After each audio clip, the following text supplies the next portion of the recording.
The African sun poured its unrelenting fire over the endless savanna. Every golden ray a burning brushstroke across a canvas of scorched grass and dusty ochre.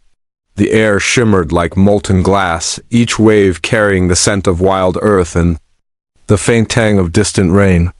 Against this vast backdrop stood a single acacia tree, gnarled, thorned, ancient, a silent sentinel guarding the whispers of generations long past. Its shade was sparse, but to the wary it was a sanctuary.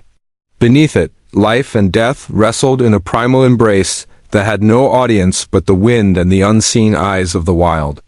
A lioness lay sprawled in the dust, her powerful frame twisted, her muscles straining in desperation.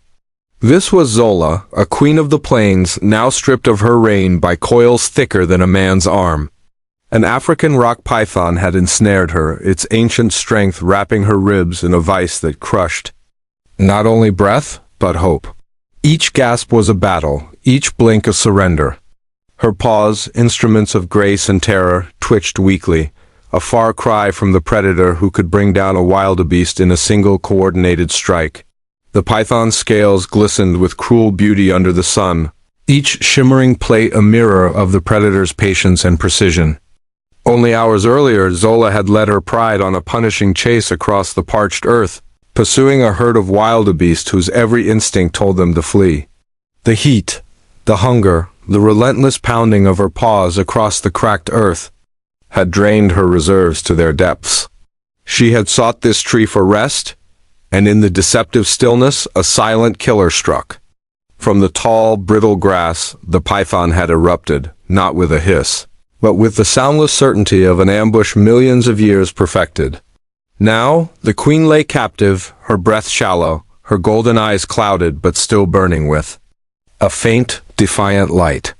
And then, the low hum of an engine, a break in the symphony of the wild. A safari rescue vehicle approached, its tires crunching over dry earth, its blue light flashing like a heartbeat of hope. The door opened and out stepped a park ranger, khaki uniform sun-faded, boots coated in the dust of countless patrols. His name was Arena, a man whose soul was stitched together with the threads of Africa itself. He had walked this land as a child, learned its dangers, its kindness, its invisible laws. As he stepped forward, the wind caught his scent and carried it into the wild, a signal that something human, something determined, had entered the fight. The righteous care for the needs of their animals, but the kindest acts of the wicked are cruel. The verse hung in his mind like a silent prayer as he knelt, eyes locked on the entwined bodies before him. Arena's hands, calloused from years of tending snares, lifting the wounded and holding on to life when it dangled by a thread, moved with reverent caution. He scanned the python's coils, following the loops like a cartographer tracing a deadly map. His breathing was steady, his voice a quiet murmur of comfort, not to calm the python, nor to soothe the lioness, but to anchor himself in the storm of the moment. In the wild, seconds are gold, and panic is poison. Zola's ears twitched. A small, almost imperceptible movement, but to Arena, it was everything. It was acknowledgement. It was trust, fragile and fleeting, yet powerful enough to forge an unspoken pact. He knew the danger. The python could lash out with lightning. Speed, its fangs locking on, its coils tightening until even the strongest lungs collapsed. The lioness, even in her weakened state, could swipe once and end his life. But fear had no place here. Not when life itself hung so delicately in the balance. Each movement of his fingers was deliberate, each shift in his weight calculated, to avoid startling either predator. And then the sound low, not the python's hiss, not Zola's growl. This was deeper, older, carrying the resonance of the forest itself. Arena's eyes flicked upward, his muscles tightening instinctively. From the grass, parting like a curtain in some ancient theater, emerged a shadow that seemed carved from stone and memory, a silverback gorilla. The sun caught on its back, silver hairs glowing like steel beneath a sacred light. It stopped, immense and unmoving, its deep-set eyes studying the scene before it. This was no coincidence. The wild had called another player into the story. And now, Arena wasn't sure if the gorilla was ally or adversary. Do not forget to show hospitality to strangers, for by so doing some have entertained angels without knowing it.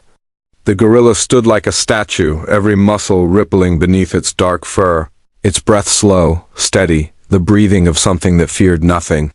It had been foraging nearby, its massive hands combing through low shrubs for leaves and shoots when the pained growls of Zola had reached its ears. Curiosity had pulled it closer, but now something else kept it rooted, a silent empathy. The savannah and the forest rarely mix, but on this day they met under the thin shadow of an acacia. Irina's mind raced. One wrong move could mean chaos. A startled python could constrict tighter, a frightened lioness could thrash, a provoked gorilla could charge. He kept his body low, his movements steady, and his gaze flicking between the coils of the snake and the towering shape in the dust. The gorilla tilted its head, a motion that seemed almost human. Its gaze drifted from Irina to Zola and stayed there. In its eyes was not predatory hunger, but something harder to define, a watchfulness as if it understood on some ancient level that this moment was about preservation, not conquest. Irina's fingers finally found the first possible gap in the python's deathlock. With a deep breath, he pressed his thumbs in, easing the coil just enough to give Zola a sip of air. She gasped, a sound that sent a ripple through the gorilla's massive frame. The silverback shifted forward one step, slow, deliberate, then stopped, as if to signal its presence was not a threat but a shield. The three beings, man, lioness, gorilla, were locked in a triangle of instinct, courage, and silent understanding. And in that fragile geometry, life began to shift toward hope. The gorilla's looming silhouette was still a weight in Irina's peripheral vision, but that weight had shifted, no longer a threat, but something else. Something older, deeper. The air between them seemed to hum with an understanding neither species could speak, yet both could feel. The silverback's dark eyes, reflecting the heat-shimmered light of the savannah, stayed fixed on the scene with a focus that was neither predatory nor passive. Irina kept his movements steady, his breath measured, his hands still gently prying at the python's unyielding coils. In that taut, breathless moment, the gorilla tilted its great head ever so slightly as if it had seen enough of humanity to know when a man's hands were working for life, not against it. There was no chest-beating display, no low rumble of warning, only the profound stillness of silent permission. For a creature whose world usually lay deep in the shadowed forest far from this golden plain, its presence here was an enigma. And yet it felt right.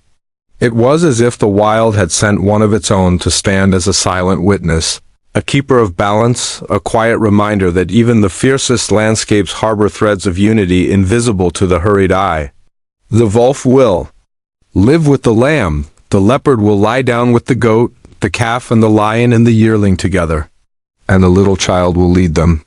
Isaiah 11:6. The words came to Irina unbidden, a verse his grandmother had whispered long ago, now alive in the living tableau before him. Ionis, gorilla, man, three lives converging in a moment. Too pure for coincidence. The python's coils were iron. Every loop around Zola's ribs was a knot made of living muscle, constricting with a patience born of countless kills. But even the most patient predator tires. Irina's fingertips found it, the faintest slack in one of the outer loops. A small give that spoke of fatigue in the serpent's ancient body. It was enough. With hands that knew both the fragility of life and the brutality of the wild, he pressed into the gap, applying gentle, unrelenting pressure until the loop began to shift. His every movement was deliberate, a craftsman untying the most perilous knot in the world. One coil loosened, then another. Each victory was a breath returned to the lioness. Zola's chest expanded slightly, a thin hiss of air leaving her throat. Not as a growl, but as a gasp, the sound of hope flickering to life. Irina murmured softly to her, the way he had spoken to orphaned cubs and injured antelope in years past. She couldn't understand his words, but his tone, low, steady, warm, carried the message. You are not alone. The silverback shifted its stance, its massive shoulders rolling slowly like tectonic plates, but it didn't advance. Its slow blinks, the subtle easing of its posture, spoke of a creature that understood the rhythm of patience. Behind them, the rescue vehicle repositioned, its engine a low hum, blue light casting a rotating glow over the dust and grass. The scene was surreal, a stage where the only script was instinct and the only audience was the wild itself. The python resisted, thrashing once in a final attempt to hold its prize, but Irina's hands didn't waver. He worked the last stubborn loop free, his grip as unyielding as the serpent's had been moments before. And then, suddenly, the pressure was gone. The python, sensing its hunt was lost, slid away in a sinuous retreat, its muscular body melting into the grass until only the whisper of its passing remained. For a heartbeat, no one moved. Zola lay still, sides heaving, golden eyes glassy with exhaustion. Then, with a sound that cut through the thick, sunlit air like a drumbeat of victory, she drew in her first full breath.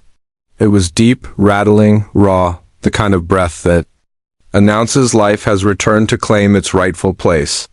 Her head lifted slowly, eyes meeting Irina's for a moment that was not about predator and human, but about survivors acknowledging one another.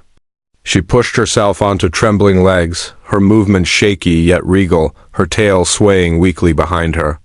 Irina stepped back, giving her space. She blinked once, slow, deliberate, before turning toward the horizon, her body still unsteady, but her will unbroken. Step by step, she walked into the golden expanse, the sun catching the dust that rose in her wake until she seemed almost woven into the light. The gorilla watched her go.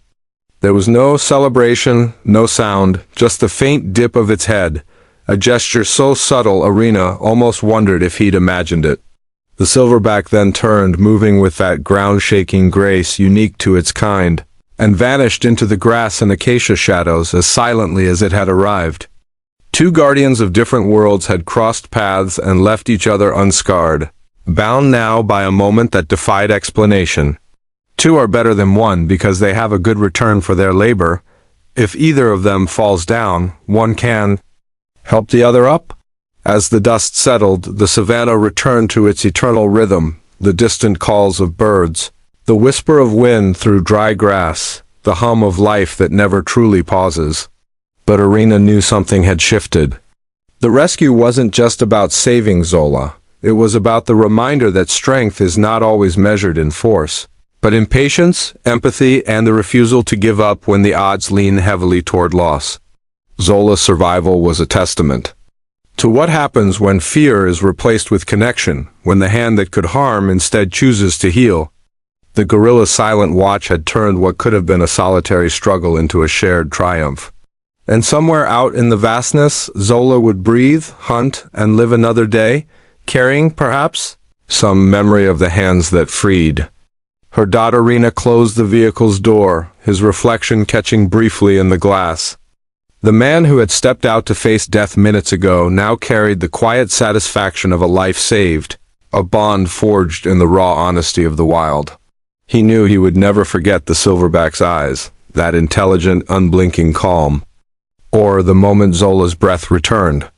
This was why he walked the savannah.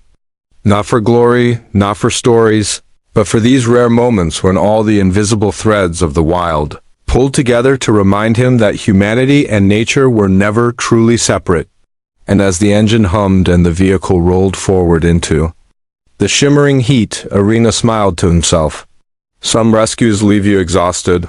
This one had left him whole. Zola's golden figure grew smaller against the burning horizon, her tail flicking once before the grass swallowed her completely.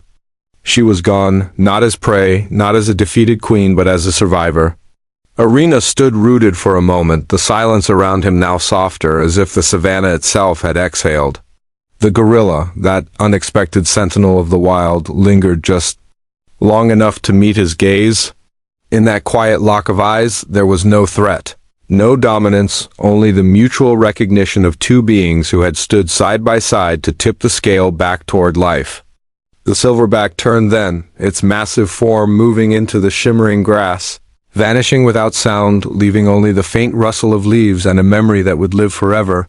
Irina breathed deep, the air thick with dust and sunlight, and felt something unspoken settle in his chest, a knowing that what had just happened was more than a rescue. It was a reminder that compassion is not bound by species, and that even in the wild's harshest moments, grace can appear in the form of patience, courage, and silent guardianship. The Lord is good to all. He has compassion on all he has made.